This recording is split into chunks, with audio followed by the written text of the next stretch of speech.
¿Qué tal, chicos? Buenas noches, soy Nancy. En los próximos 10 minutitos vamos a abordar el tema del garantismo penal de Ferrajoli y el populismo punitivo.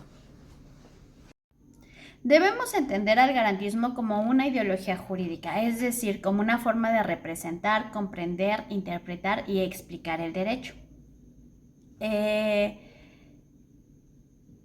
concepto de ideología jurídica fue implementado por la maestra Díaz Madrigal Libón en su libro, en su colaboración de la mediación en el sistema de justicia penal, justicia restaurativa en México y en España.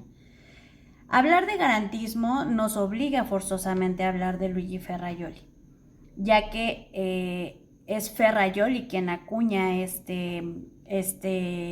teoría. Ferrajoli nació en 1940 en Florencia, Italia, y se ha considerado como un jus positivista crítico, en virtud de que sostiene que el derecho, y en particular el derecho penal, no solo no es, sino ni siquiera debe coincidir con la moral. Es decir, hace una separación estricta de el derecho y la moral, y en particular del derecho penal, ya que pues es precisamente en el derecho penal que proviene de conductas contrarias a la norma o a la ley, tachadas incluso de inmorales o de reprobables por la propia sociedad. La teoría del garantismo de Ferrajoli surge precisamente como una defensa al poder punitivo del Estado. Ferrajoli sostiene que el propio Estado debe de tener un límite en tratándose del derecho penal, y habla que ese límite son las garantías que tienen los sujetos, y las garantías deben de comprenderse como técnicas idóneas para asegurar el efectivo cumplimiento y la satisfacción de las mismas. Y las garantías penales cobran una vital relevancia, puesto que implican la libertad de las personas. Dentro de la teoría del garantismo penal, Ferrajoli maneja un concepto de derecho penal mínimo. Este derecho penal mínimo lo que intenta es minimizar la violencia de la intervención punitiva a través de un modelo teórico y normativo de derecho penal, y esto debe realizarse desde el momento de la creación de la norma, es decir, desde la función del legislador. Y hasta debe de comprender hasta la aplicación de la misma norma por parte de los jueces o de la interpretación de los magistrados. Ferrajoli además distingue entre garantías primarias o sustanciales y garantías secundarias o jurisdiccionales. Las garantías primarias o sustanciales corresponden a las conductas o a las prohibiciones u obligaciones que tiene el legislador. En este sentido, señala los derechos subjetivos garantizados en la propia ley, en donde se encuentran inmersos los principios de taxatividad, de legalidad, de lesividad, materialidad y culpabilidad. Asimismo, las garantías secundarias o jurisdiccionales establece que son las obligaciones de los juzgadores para sancionar las violaciones a las garantías primarias. Las garantías secundarias además contempla los principios de contradicción, de presunción de inocencia, de carga probatoria, de oralidad, entre otros. Y señala además que las garantías primarias son autónomas respecto de las garantías secundarias, ya que las garantías primarias sí podrían subsistir sin que existieran necesariamente las garantías secundarias. La teoría de Ferrajoli además comprende tres ejes fundamentales. La primera, la existencia de un nexo indisoluble entre las garantías y la justificación externa o la política del derecho penal. Esto se refiere únicamente a los fines que justifican el derecho penal. La segunda es la existencia de un nexo indisoluble entre las garantías y la legitimación interna de la jurisdicción. En este sentido, señala que el derecho penal pues no puede ser democrático. Es decir, no se puede someter a la consideración de la mayoría cómo se aplica o qué tanto se aplica. Y bueno, También señala como un eje rector dentro de la teoría garantista de Ferrajoli que el garantismo representa precisamente la base de una teoría crítica y al mismo tiempo de una filosofía política del derecho. Sostiene dentro de su teoría garantista que esta es una filosofía utilitarista sobre los fines y los fundamentos del derecho penal y al mismo tiempo es una teoría del derecho penal mínimo, que en gran parte reproduce los principios de justicia y de garantías incorporados a los ordenamientos jurídicos. Él los denomina como ordenamientos jurídicos evolucionados. Retomando un poco el concepto de derecho penal mínimo, en este sentido Ferrajoli dice o se plantea dos cuestiones. La primera es qué se va a castigar y la segunda es cómo se va a castigar. En respuesta a la primera cuestión de qué es lo que se va a castigar, él considera que lo que se debe de castigar únicamente son los delitos más graves y que con esto el Estado podría afrontar con mayor eficiencia esta política pública, ¿no? El hecho de abocarse únicamente a los delitos que verdaderamente se consideran como más graves. En respuesta al cómo se va a castigar, Ferrajoli plantea la desprisionalización.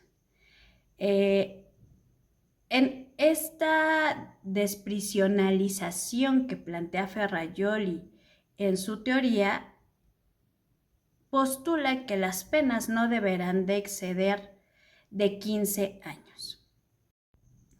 Respecto del concepto de desprisionalización que plantea Ferrajoli en su teoría, nosotros podemos incluso aterrizarlo al debate que existe actualmente en la Corte Interamericana y el Gobierno de México respecto de la prisión preventiva, respecto del tópico de la prisión preventiva. Es decir, se intenta o dentro del ordenamiento jurídico se pretende que la prisión sea la última ratio, ¿no?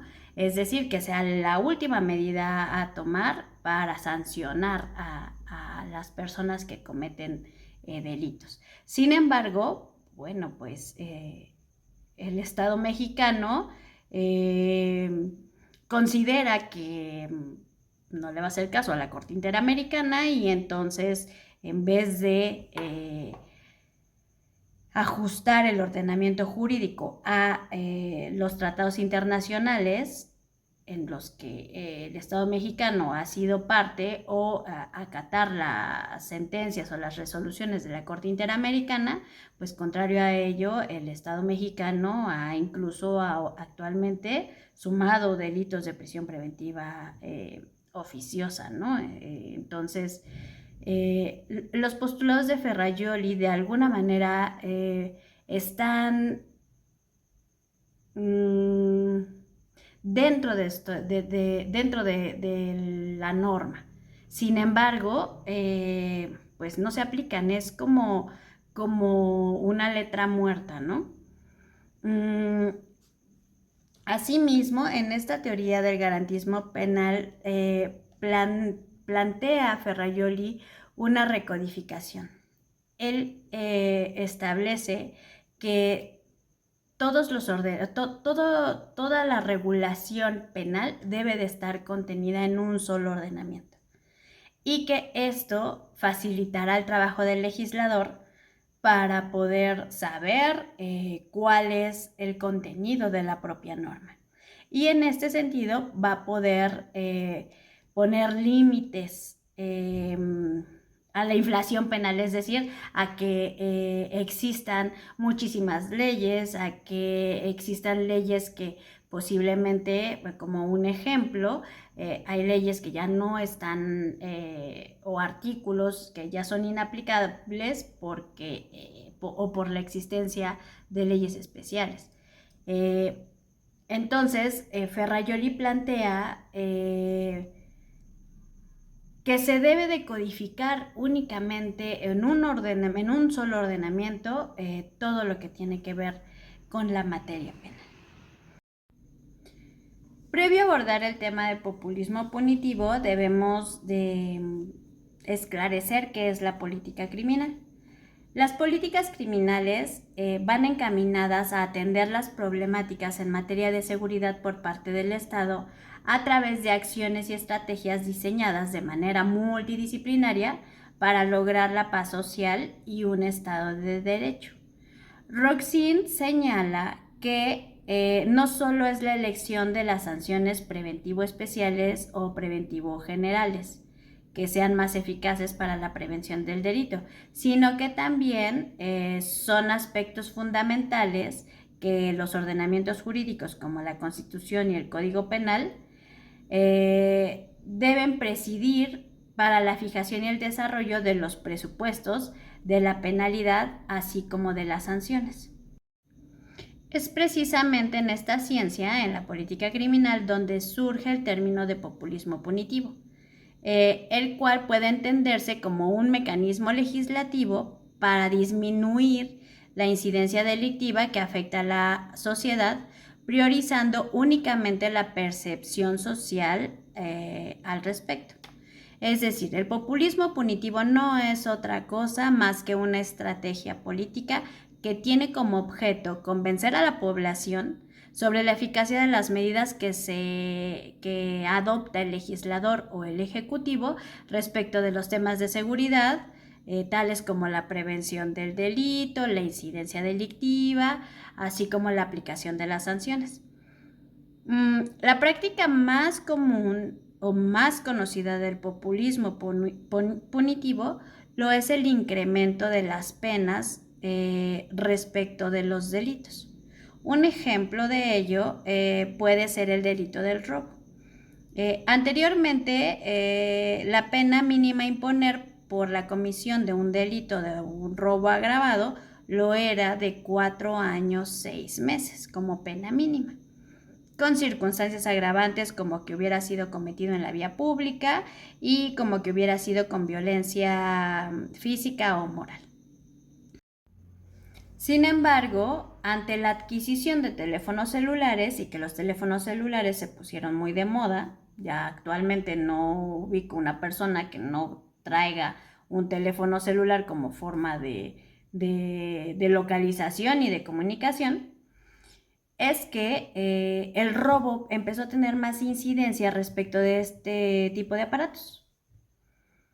Y los robos se cometían cada vez más por personas que venían a bordo de motonetas. Ante esa circunstancia, el legislador optó por agregar estas dos agravantes al catálogo valga la redundancia, de agravantes del delito de robo. Por lo que la pena, en consecuencia, se aumentaría, ya que si antes eran los 4 años 6 meses, ahora con estas otras dos agravantes le sumamos otros 4 años, por ejemplo. Entonces la pena mínima de un robo respecto de un teléfono celular cometido por una persona que venía a bordo de una motocicleta termina siendo de 8 años 6 meses. Es decir, verdaderamente, ¿ustedes creen que esto funciona? El hecho de que un legislador agrave las penas de un delito en un delito específico imponga una pena de 100 años de prisión a una persona, ¿funciona? ¿Eso ha disminuido el índice delincuencial? La respuesta es claramente que no.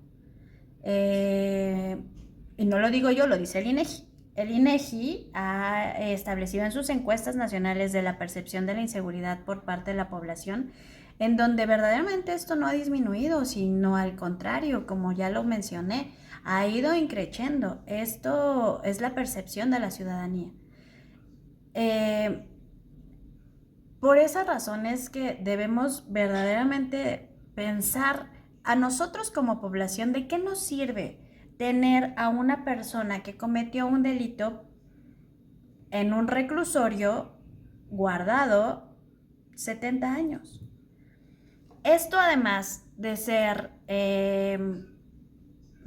inhumano,